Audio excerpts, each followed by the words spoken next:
España, vámonos al centro del continente, en este caso a Panamá, donde recientemente pues se celebró no tuvo por supuesto la pompa y circunstancia de una cumbre, pero sí fue un encuentro entre Colombia, Panamá y los Estados Unidos, autoridades principalmente migratorias, por lo menos destacaba el caso, la presencia de Alejandro Mayorkas, secretario de Seguridad Nacional de Estados Unidos, y Yanaína Tewani, que es la canciller de Panamá, así como también el propio Álvaro Leiva, bueno, que es el propio canciller de Colombia, el defensor del pueblo de Colombia, eh, Carlos Camargo. eh, Participaron en esta reunión en la que de alguna manera pues ya nos habla de una continuidad de lo que en su momento, en la cumbre de las Américas, que realizada en Los Ángeles el año pasado, pues se había planteado como una gran hoja de ruta que ciertamente la verdad también sea dicha, pues ha tenido ha tenido como un comportamiento muy esporádico desde esa cumbre hasta acá y que ya vemos, pues, evidentemente, ante la situación migratoria tan alarmante, que ya estamos contabilizando aproximadamente más de 100.000 personas han cruzado el tapón del Darién, que ya hasta el propio nombre tapón ya está puesto casi que en entredicho, porque la pulsión migratoria, el espíritu de supervivencia, de estar dispuestos a superar una de las barreras naturales más importantes del hemisferio, pues ya plantea eh, elementos de muchísima preocupación y de muchísima incapacidad gubernamental en la propia Centroamérica. En este contexto, Marisabel, me gustaría un poco examinar, que me dieras tu palabra, porque claro, ciertamente fue un encuentro importante, pero no hay como mucho nivel de detalle de en qué consiste, en qué va a consistir esa agenda. Porque claro, evidentemente, pues cuando hablan de mafias, por supuesto, la gente está a favor de que se controlen las mafias, de que se controlen los puestos fronterizos, etcétera, pero la agenda en términos más de detalles, pues no es muy conocida. ¿Cómo lo ves tú, Marisabel?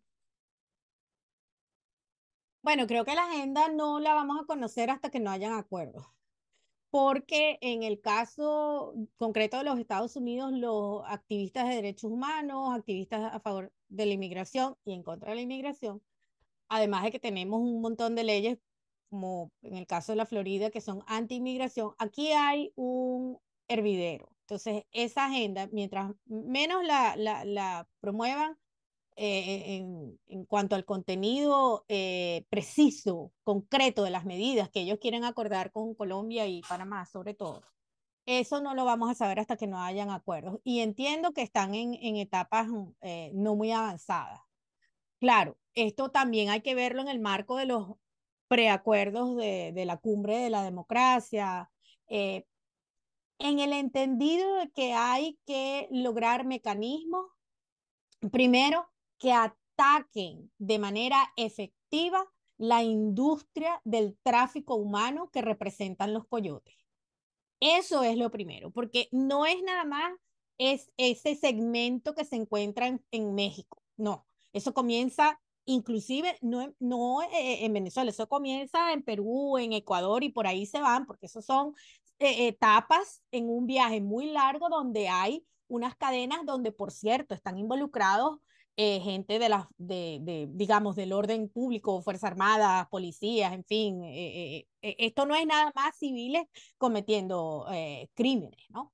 Entonces, por una parte hay que atacar la industria del tráfico humano, pero por la otra creo que es lo más importante. Aquí tenemos un tema de vacío legal. Tenemos varios países por donde atraviesan estos migrantes que no les ofrecen ningún tipo de protección, sea asilo, sea una medida humanitaria. Le estamos pidiendo a Estados Unidos que cargue con el mayor volumen de gente, porque no son nada más venezolanos.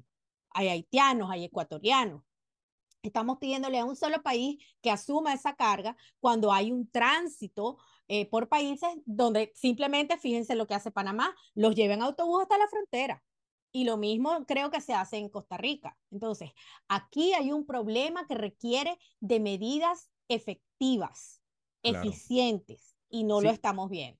claro, y que precisamente sobre este tema hemos tratado ya en entregas anteriores de Mirada Semanal con estos temas tan lamentables y estos casos, estos incidentes tan lamentables con víctimas mortales que ya hemos reseñado aquí y que ciertamente pues pasa el tiempo, siguen generándose, tienen efectos colaterales no tan solo en el plano estrictamente político, sino también económico, social, sanitario, en lo que tiene que ver con la asistencia mínima básica. Y me gustaría un poco en ese contexto, Manolo, tú estuviste ahí, estuviste en el Así Golfo de es, Urabá, le viste la cara en primera así persona, sin es. intermediarios, a ese raudal humano que, bueno, está dispuesto a lo que sea por cambiar su historia, ¿no? Por cambiar Así es. su propia historia de vida. Y en esta circunstancia me gustaría un poco tu apreciación, sobre todo en el entendido y en la necesidad que hay de que estos encuentros se traduzcan en no nada más salvarle el pellejo ante la opinión pública a los gobiernos, sino también buscar la manera de salvarle la vida a estas personas, ¿no? Exactamente. Eso es sobrecogedor, ¿no? Realmente, lo habéis dicho muy bien, las cifras de este primer trimestre del año son cerca de 100.000 personas las que han pasado por allí. Se dice que el año pasado pasaron 250.000 y que este año se van a acercar a las 400.000 personas. Eso supone muchas cosas, lo ha dicho María Isabel, supone pérdida de vidas, supone drama, sufrimiento, picaduras de serpientes venenosas, eh, deshidratación, la actuación de los coyotes, la actuación de grupos criminales, es decir, de grupos que roban y que quitan la vida a las personas migrantes. Deterioro ecológico brutal, porque pensemos lo que es andar al mes unas 30.000 personas por unas trochas, ¿no? Botando todo tipo de basuras, todo tipo de cuestiones, ¿no? Supone también, si se quiere, una pequeña cara positiva, ingresos locales a la economía de las ciudades por donde pasan estas personas, ¿no? Yo estuve en concreto en Necoclí.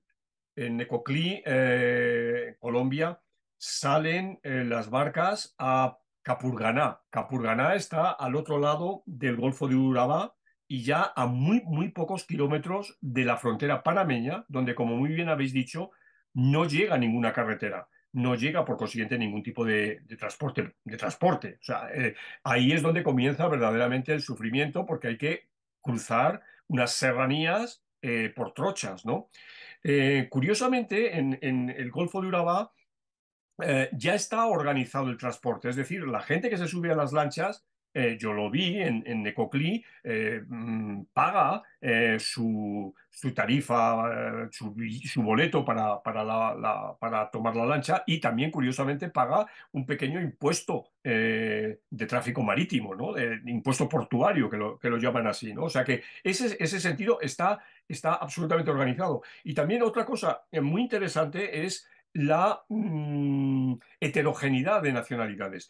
Cierto que en ese momento que yo estuve, venezolanos, ecuatorianos, haitianos, cubanos, por ese orden, era el principal contingente de la gente que pasaba, pero también yo vi chinos, vi gente de algunas de las ex repúblicas soviéticas del centro de Asia, sus indumentarias, etcétera. También vi gente, me costó ver si eran de India o de Pakistán, pero claramente también de estos países. O sea, es decir, no estamos hablando solamente de una migración latinoamericana, que de acuerdo que es la más grande, pero es un contingente realmente impresionante, donde de nuevo se requiere cooperación internacional, porque Claro. evidentemente el final de esa, llamémoslo, aventura es Estados Unidos, pero claro, van a pasar por países que cada vez están más complicados, como es ahora mismo Nicaragua, por ejemplo, o como habéis señalado, esa travesía de Panamá que comienza siendo tremendamente difícil, ¿no? Claro, Entonces, me parece que... Y sí, y Sí, que además de toda esta complejidad, pues tenemos también, que aquí hablabas de heterogeneidad, también hay una heterogeneidad en términos de prácticas y de legislaciones migratorias a lo largo y ancho de todo Centroamérica. Vemos que es un crisol en materia de competencias, en materia de coordinación intergubernamental, en fin, o sea, realmente un vía crucis en el más sentido estricto de la palabra, ¿no? Para las personas y sobre todo en lo que esto implica también desde el punto de vista de desafíos ante una agenda, ante una hoja de ruta que se hace llamar hoja de ruta en un contexto muy de propaganda prácticamente, pero que así es. obviamente requiere un trabajo técnico, un trabajo que incluya a las comunidades, un trabajo que incluya también a la cooperación internacional que ha estado allí durante muchos años y que ciertamente estaba en el terreno recabando datos y dándole seguimiento a esto. Por su naturaleza, pues vamos a seguir también nosotros desde Mirada Semanal examinando a medida de que vaya avanzando y ojalá se puedan conseguir una capacidad de coordinación mucho más eficiente, más allá de dar dinero a las comunidades, más allá de un plan conjunto que tenga ese valor multidimensional que se requiere. Hasta aquí, ¿te interesan los temas que hemos abordado? Puedes ayudarnos a seguir publicando estos fragmentos dándole like, compartiéndolos, comentando y suscribiéndote al canal. El audio de la entrevista completa lo puedes conseguir en la página latinoamerica21.com/podcast y en las principales plataformas de audio. Subimos videos nuevos todas las semanas, así que nos volveremos a ver muy pronto.